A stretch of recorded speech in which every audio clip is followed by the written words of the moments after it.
Trojan family, what's up, man? USCJ, and we here. It's the top of the morning.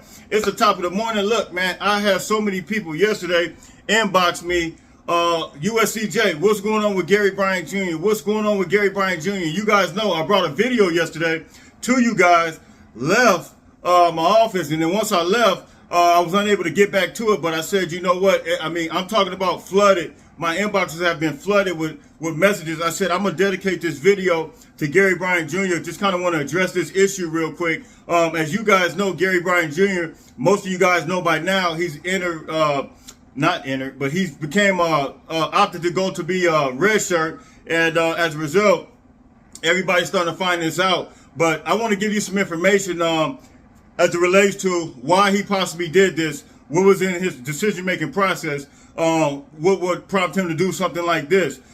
Gary Bryant Jr., I was very high on him at the beginning of the year. He's one of those who I picked to be, as far as starting receivers.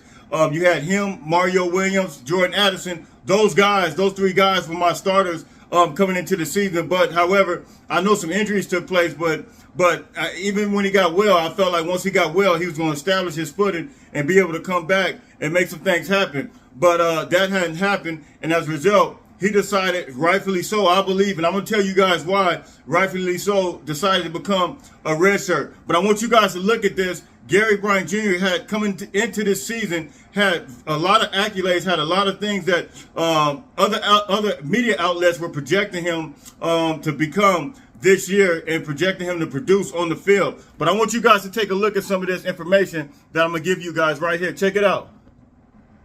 Let's take a look at this stuff, man. This broke yesterday, man. It really kind of devastated all of us. And I know some in the Trojan family, like I said before, you had several people from the individuals from the Trojan family hitting me up. USCJ, what's going on with Gary Bryant? And so it started spreading like rapid fire yesterday all over the internet. And so this is a guy, his name's Ian Rappaport. He's a major NFL, I believe he works for the NFL Network. And, you know, he kind of reported it yesterday. He says here, hashtag wide receiver Gary Bryant Jr., who was a potential top prospect for this year's NFL draft, is redshirting.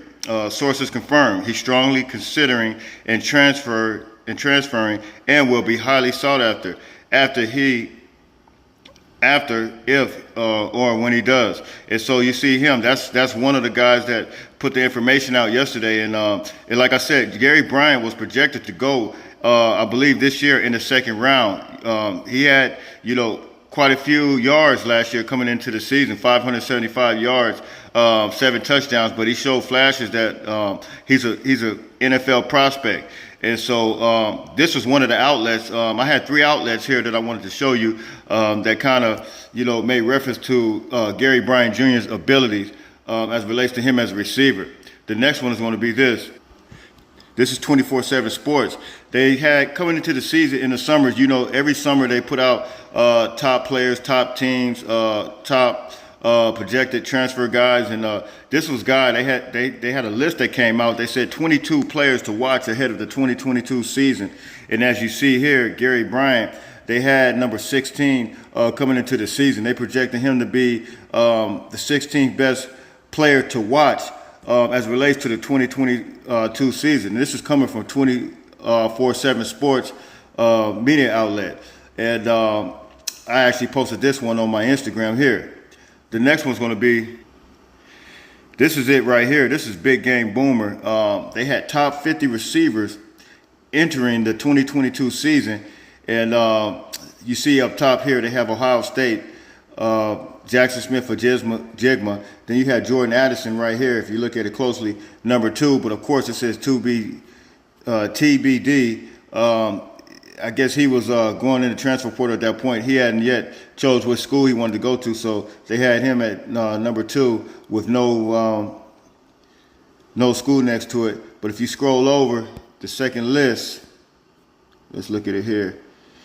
The second list here, number 27, you see Gary Bryant Jr., receiver, USC. And so you understand, rightfully so, for Gary Bryant to go become a redshirt, you got to understand he had all these accolades coming into the season.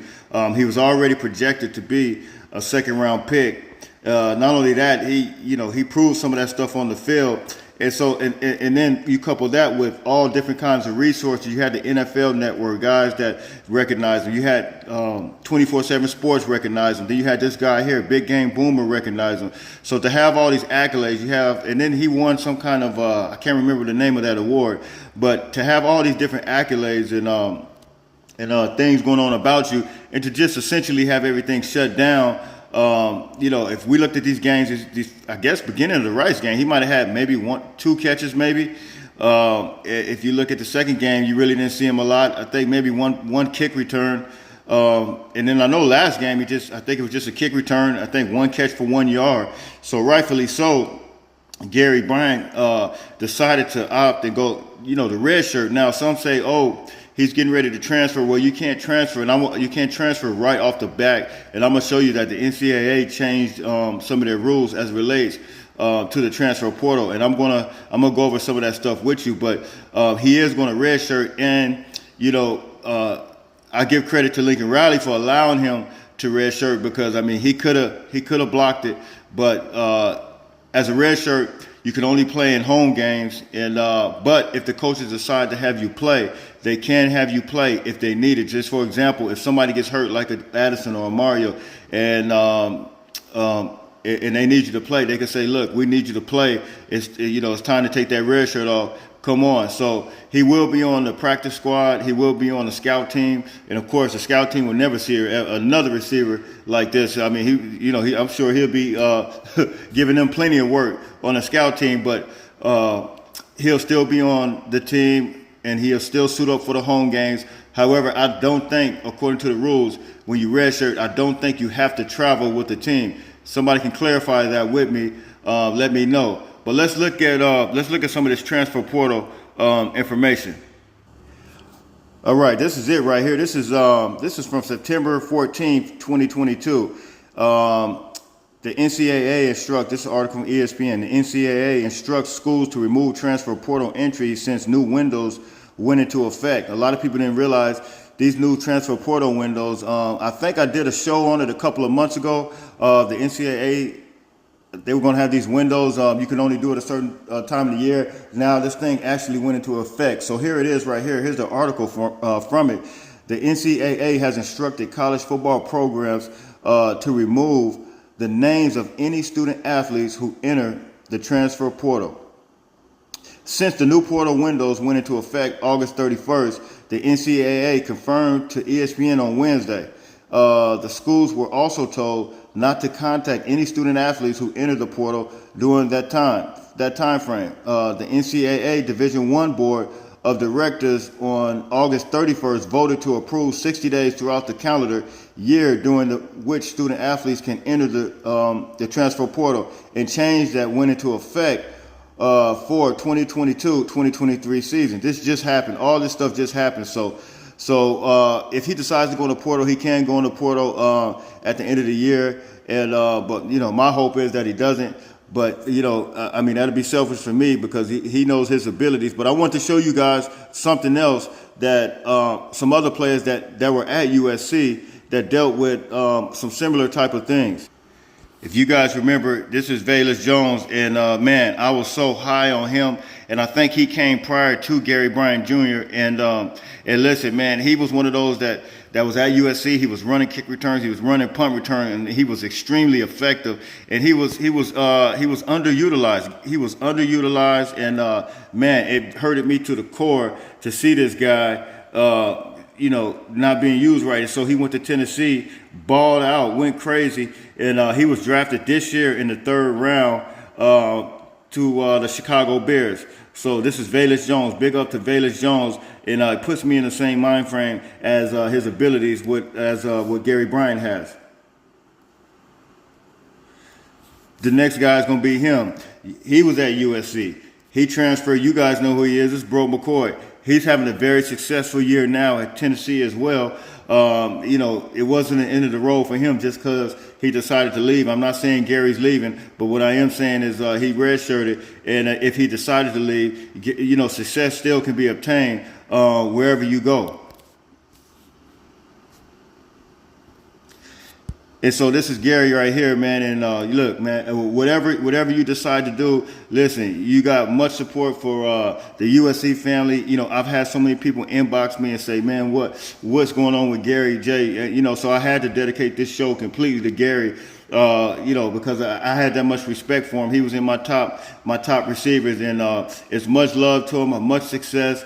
And whatever he decides to do, whether it's to stay or whether to go, you got much love from the USC family.